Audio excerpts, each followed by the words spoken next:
We're gonna start with all that heaven allows. God. Okay. Hold on. I want to say that the Hallmark Corporation Mhm. owes the writers of this film residuals for the rest of time. Oh yeah. Right. Because this is the prototype that all Hallmark films are based on. Yeah. This movie is about a woman who is upper middle class Mm-hmm. falling in love with a salt of the earth man. Salt of the earth. A salt of the earth man. They break up for an incredibly stupid reason, Oh, yeah. which they call the Hallmark quit on the Hallmark podcast. Yeah, that's that true. I listen to. Mm-hmm. There's a Hallmark fake out where she thinks that he's gotten together with someone else. Yeah. That Marilyn Monroe looking gal. Yeah. Right. So Annabelle, I think it is. So she decides not to actually tell him how she feels. Mm-hmm. And then At the Christmas tree farm. Yeah. at the Christmas tree farm, Oh, man. it's also a Christmas movie. Yep. Yes, it is. It all happens in wintertime, basically. And then she decides to give up her metropolitan life to live with him in his pastoral splendor. That's right. This is a fucking Hallmark movie. Damn right. And on top of it being a Hallmark movie, this plays into one of the tropes that's identified in It's Christmas Town, the best Hallmark movie podcast, which is the Hallmark Voight-Kampff test. Which is? The Hallmark Voight-Kampff test is if the male lead of this movie was walking through the desert and saw a turtle flipped over on its back, would he stop and feed it Christmas cookies? And Rock Hudson absolutely was, because that man is a fucking android. Yeah. He's got a friendly deer that hangs out. He has three emotional Is it real? moments. He has three emotional moments in this movie. The first one is when he is groping another man. Oh. The second one is the dancing scene. Uh-huh. And the third one, he kind of fails at it when he's telling her that that she doesn't have to listen to her kids. Yeah. But the rest of the time, this man is a goddamn robot. Yeah. Well, and okay, the thing is, it's Rock Hudson or just the way the character is written. Both. Scott, I read your thing. Thank you. That's good. Hopefully we want to talk mostly about that, but yes. I will say I did not that read your thing. I don't disagree with any of this. No. However, yes.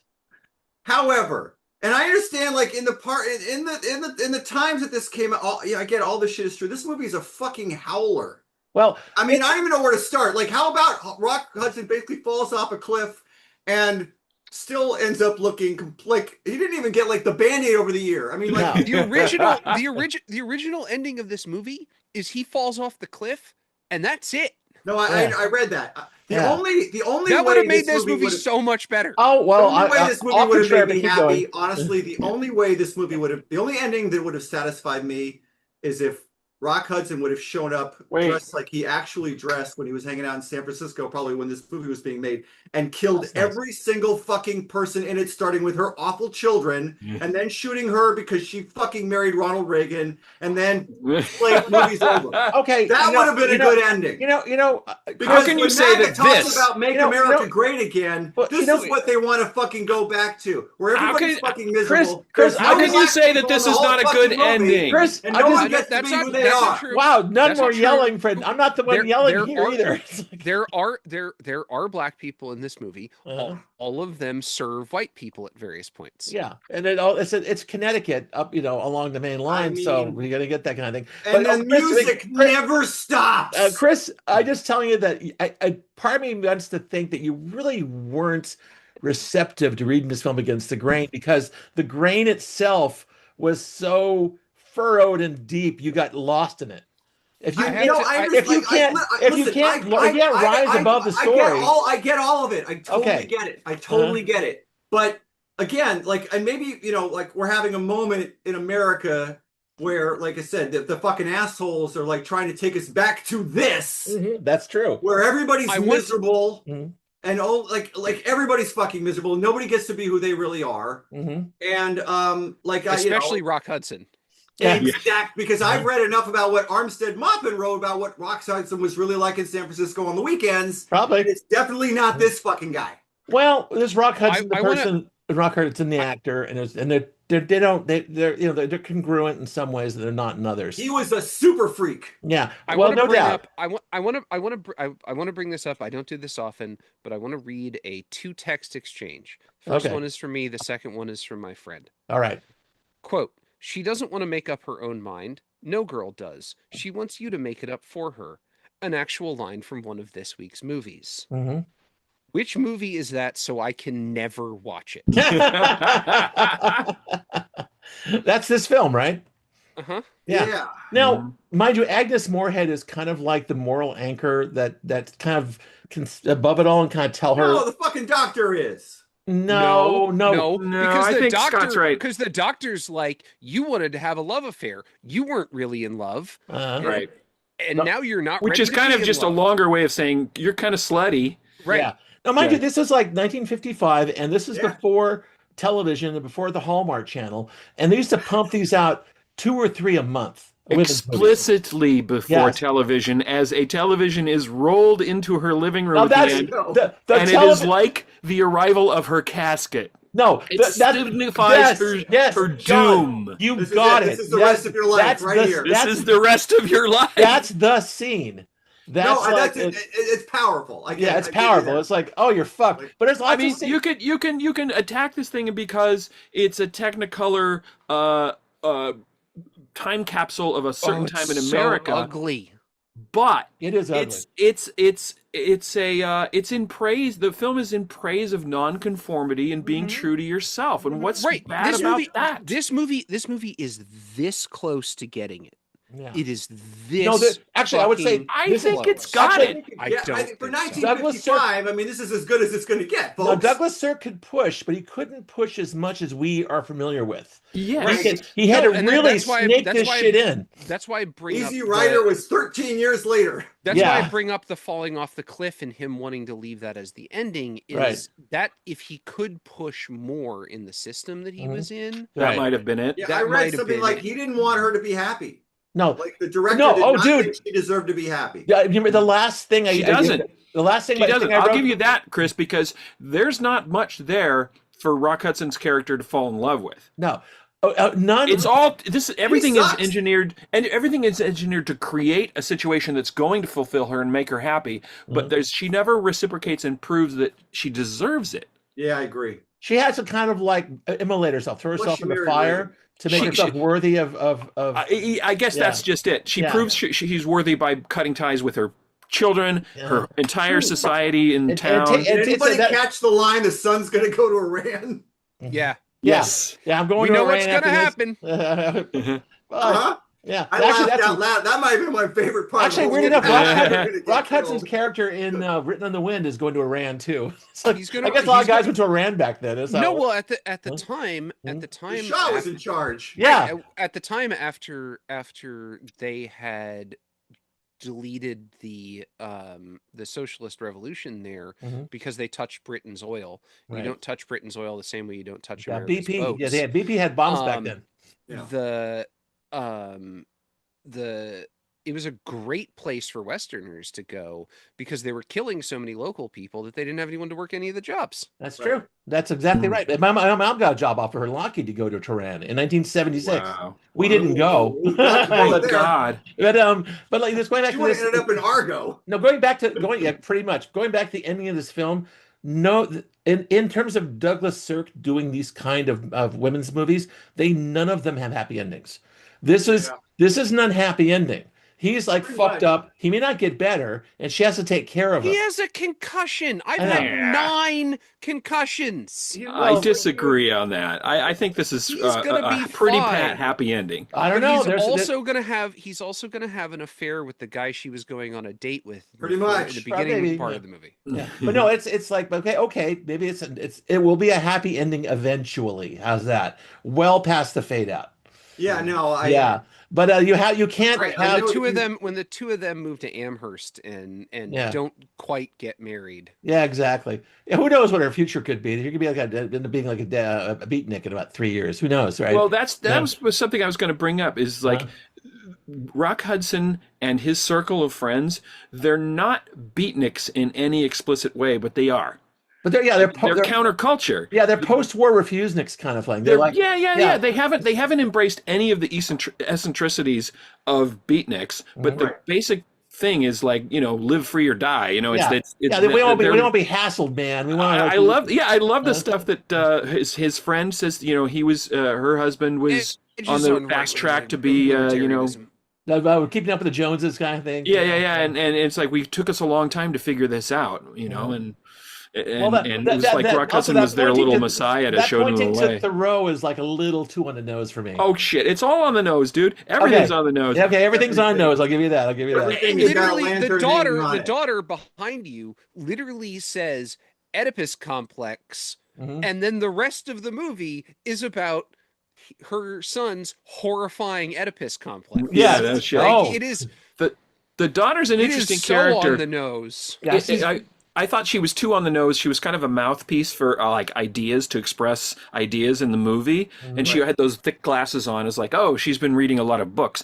And at the end, they do an interesting thing with her character. She gets engaged. She's not wearing the glasses anymore. She's literally lost sight of what she is. And then she's in her bedroom standard, and she's crying because of what people will think. Where she is at the beginning, she's all of a sudden she's literally the standard of you take the glasses off of the nerdy girl and suddenly she's fucking hot. It's this God damn it. But this one's shallow and not interesting take the glasses anymore. Off nerdy girl and you find out she's fucking evil. That's that's pretty much. Oh, it's so terrible the way she manipulates her mother in that scene. The one behind you, Scott. I think one of the lessons of this film is don't raise rotten ass kids like that.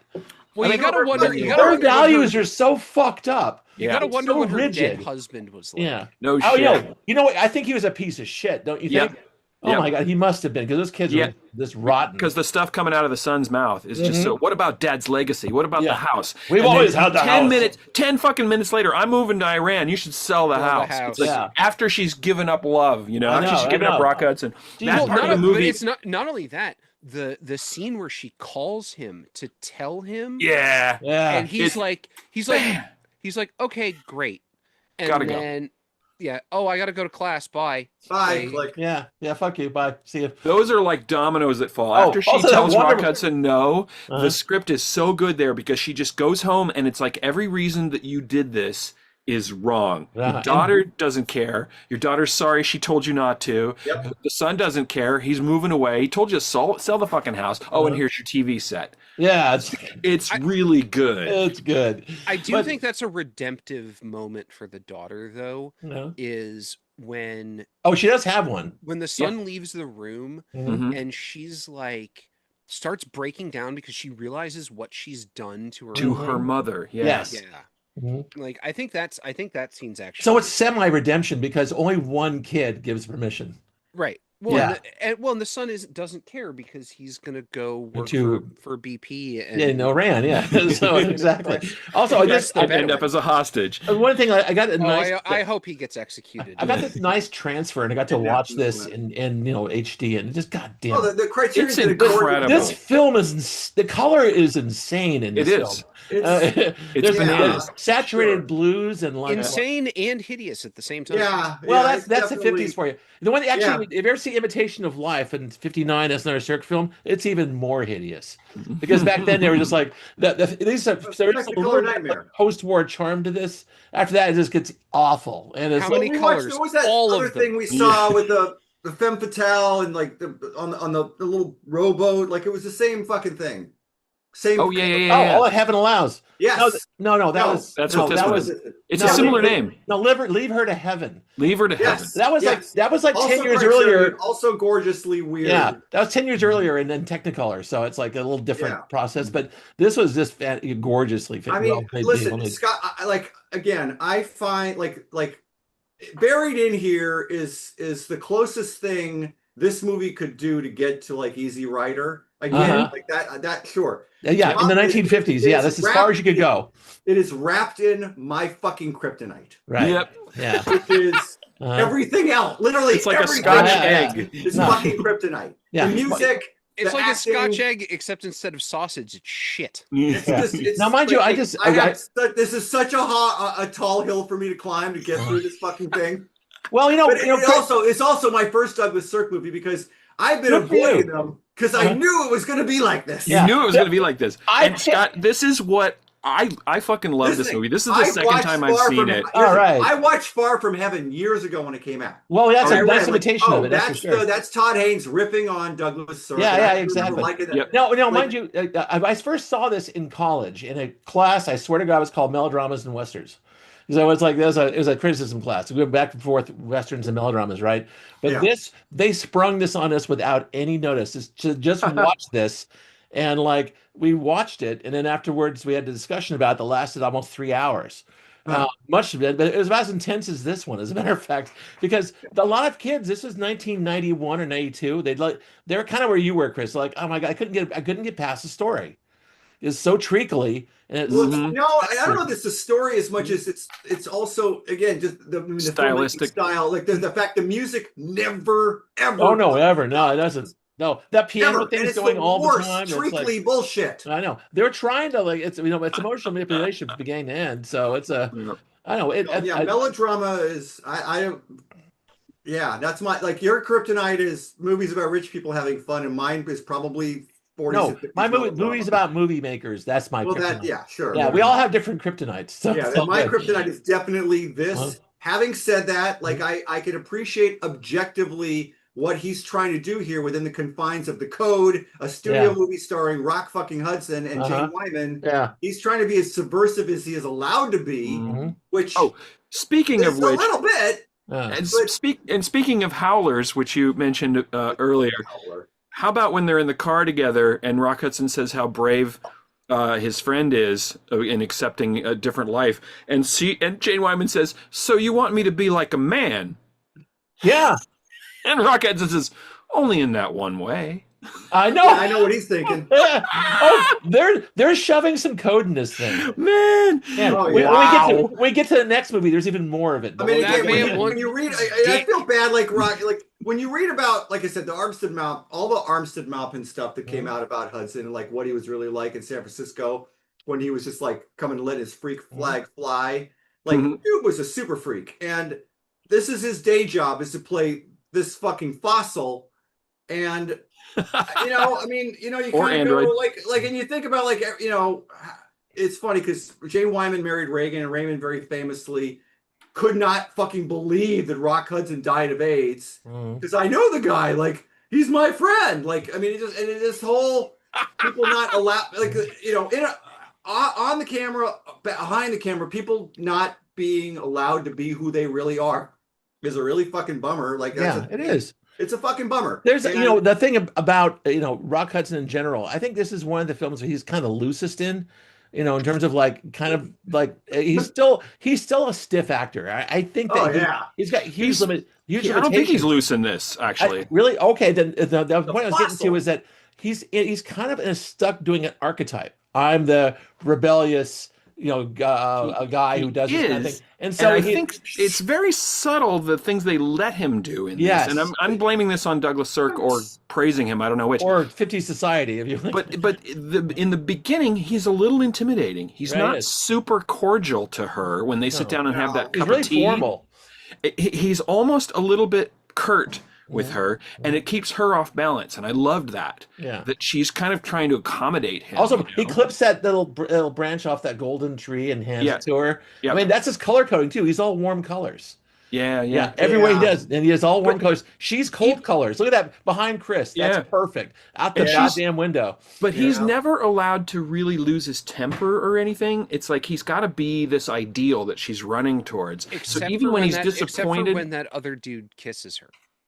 That was rough. Oh, man. yeah. That scene was rough. That's true. That sucked. I mean, Harvey, I think his name was. Harvey. Yeah. It's like, he's a fucking masher, man. You should throw him out the club. No, Howard. Thank you. Harvey's the guy she goes on the date with. That's right. And as Howard's the masher, yeah. And the thing is, Yeah. he's telling her, just like the television's like, this is what your job is now, Mm-hmm. to be the side girl for the rest of us. But Yeah. getting back to Hudson, we know he can act. We've seen seconds. Oh yeah. Yes. So Yeah. what's he doing here? It's like very every Well, line's no, kind of delivered again, like I this. think Do you that think this is- Cirque told him to whisper every line? Because he kind of I don't is very know. soft. I have no He's idea. very But soft it's a style. spoken. You see this in I want- Recession too. It's like the same kind of like, and also Written on the Wind. He's kind of stiff, and maybe that's what Cirque wanted. You know, I'm gonna have. Was he? He's like a handyman or something, right? yeah. The gardener. There's no fucking dirt under his fingernails. He's an arborist. He's an Like, arborist. like literally every piece of He's a clothing he wears gigantic looks like arborist. the first time it's been worn. There's no like, dude's never touched a fucking shovel. Give me a break. Hey, this is a Hollywood film, man. But It's just like arborists don't touch shovels. They Uh, make sure trees are still alive. exactly. I mean, And he doesn't even plant the own trees at his place. He has other people do that for Yeah. him. But look at that profile. Oh, no, I'm yeah. sorry. I've never found Rock Hudson attractive, and I like the thrill of it all. It was that thing he did with Doris Day, right? I don't know if you squint, he looks like Elvis a little bit. So and I'm not attracted to Elvis either. Oh, okay. It's the Lego man hair. Yeah, he does. It is. Lego Absolutely. man hair. Snaps right off kind of thing. All right. well, thank you for. I think I've got my point a Douglas across. Sirk movie. Eat your vegetables, Chris. Yeah, eat your vegetables. It was good. It was fun. I'm glad you guys got at least something out of it. That's the No, important I thing. guess this. All of this is true. All of it. All of it. I have no Yeah. problem with any of your assumptions in here, but it was like fucking torture to get to it. Okay, well, there we go. Scott, I love, I've said this before. I love a movie that is about how to live your life. I think I brought that up when we were watching Holiday. Yeah. Yeah, I probably brought it up again when we watched Broadcast News, but this is one of those how do you supposed to live your life movies. And Right. I love those kind of movies. Yeah.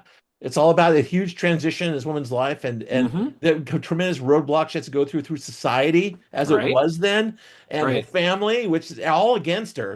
Moonstruck. That's another one. That's a good. I'm going to give this a thumbs up only because in my head, John Waters is doing the commentary track. Oh, he adores Douglas Sirk. He adores Douglas.